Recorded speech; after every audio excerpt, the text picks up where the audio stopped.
Praise God. Hey, good morning, everybody. Good morning.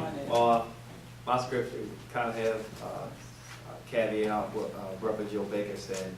I remember when I was starting my second year in high school, my dad passed away, and it was a tough time for me. And I remember that the pastor called me up to the front and prayed for me and my brothers. And what he prayed for all of us was that we had the wisdom to know right from wrong as our dad taught us, and that wherever we went, if we didn't know the answer, God would put somebody in our life to give us wisdom, to keep us on the right path. And I must say that did happen.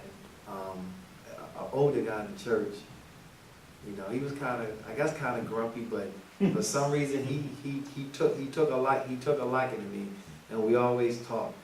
And I remember one day we were in Sunday school, and he was like, "How many want to be rich?" Everybody raised their hand. And then he was like, "How many want wisdom?" Everybody looked.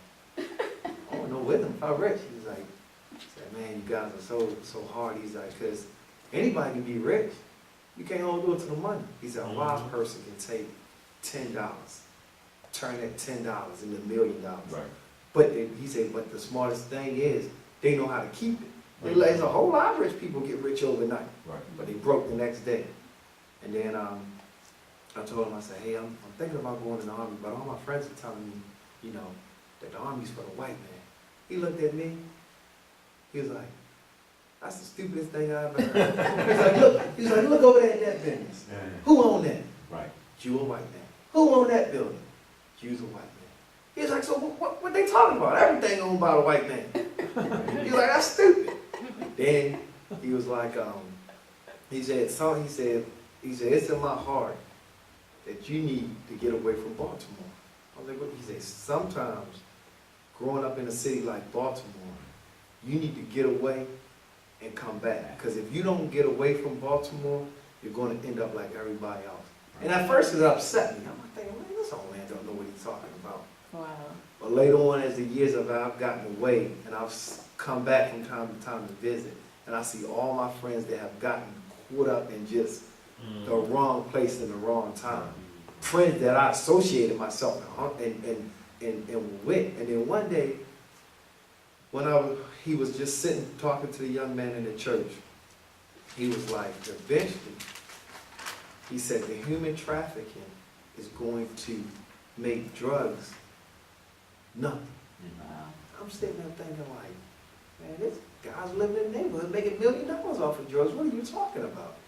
And over the years, when you look, the human trafficking has taken over. And human trafficking has evolved so much till the laws have not caught up with human trafficking. Because how long does a person have to be missing before you can report them missing? At that time, you were already in Mexico or, you know, Colombia, you know, and look how long it take us to export prisoners from Mexico, Wow. you know? And when I sat back and I look at this guy, of how smart he was for his time, it amazes me. But everywhere I went, I've always had somebody to share wisdom with me. Even when I was in the military, a guy was like, if I was you, I wouldn't hang with those guys. Those guys are on their way out. And I'm sitting there like, what does he think? What is he talking about? 4 or 5 months down the road, they get in the boot. And that's why I tried to tell my daughter. He told me, he said, I remember one time a friend came in a brand new car, and just so happened the old man was walking down the street. He said, if I was you, I'd take that long walk instead of getting in that car. And I'm sitting there like, he said, because sometimes a quick ride will get you 5 years easy. But it was always like a riddle. He never would come out and like say, and I'm sitting there like, what is he talking about? You know what I'm saying? The guys had dope in the car, and everybody was in that car. They got 5 years, and it was a hot day. And I was thinking, man, so I see this brand new car. He's like, he just out of nowhere. I don't even know where he came from. He just, if I was you, I'll take that long walk. So I took the walk, and over the time, sometimes when I'm having a decision, because I'm thick-headed, you know, something be weighing on me. I mean, God has to make it almost like, as I call it, Barney-proof. Like, this is what I need to do, because, you know, I'm kind of like in that, you know, you ever been there like confused? You know, you got a decision to make, but it's like, you kind of don't, and then God, you know, he has to make it body-proof for me sometimes. So I thank God for wisdom, and that's one thing I would share with the young people, you know. Sometimes, you know, you think people telling you the wrong information, man, this person, they don't know what they're talking about. But at the end of the day, you know, that decision or that wisdom they trying to pass on, you could change your life forever. Because I mean, what happened if I would have got in that car? Yeah.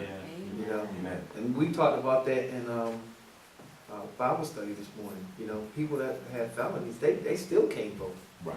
to the day, and it limits what they can do in society because of having a felony. So I thank God for wisdom, and that even though my dad passed away, for the pastor to pray that prayer over me about wisdom, you know, it has definitely, even till now, I've always run into somebody that, you know, that's willing to share, to take that time out, to share that piece of wisdom with you, Yeah. you know.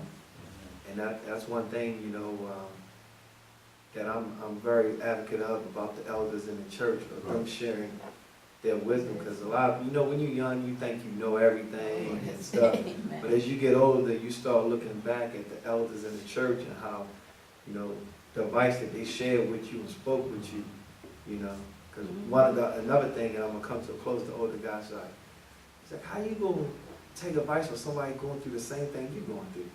He's like, I've been there, done that. He said, God delivered me from that. He said, that person's still dealing with the same issues you're dealing with. He said, I've been through that. And I'm telling you, that idea you thinking about doing, it don't make no sense. It don't make no sense at all. And for you to listen to him, don't make no sense. Right. You know, he was just a straight, a lot of people didn't like him, you know. And when I found out he passed away, you know, so many people came to his funeral because he had his own kids, but he was always that guy that always just shared his knowledge with everybody. You know, he was just that. Some people didn't like him because he was so straightforward, was like, that's stupid. You ought to get mine to do something like that. You know, that he was just that type of guy. You know, and I thank God for him.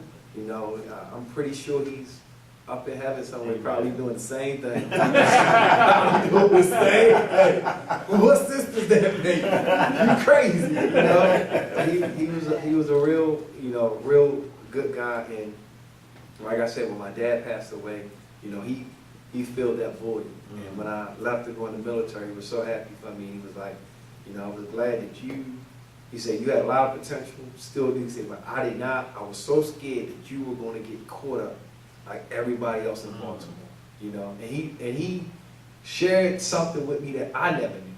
He told me that he lost his son to the streets of Baltimore. And he told God that, he said, he was upset with God because he said, I brought my son to church every Sunday, we prayed, and I told God that even though I lost him, I was going to prevent somebody else from getting lost in the streets of Baltimore. And it really weighed on me, like, later on in life, like, he could have took the bitter road to be like, well, my son got taken out, I just don't even care anymore, but, you know, he took another road. So I really had a lot of, you know, to this day, still have a lot of respect for that guy. Amen. All right.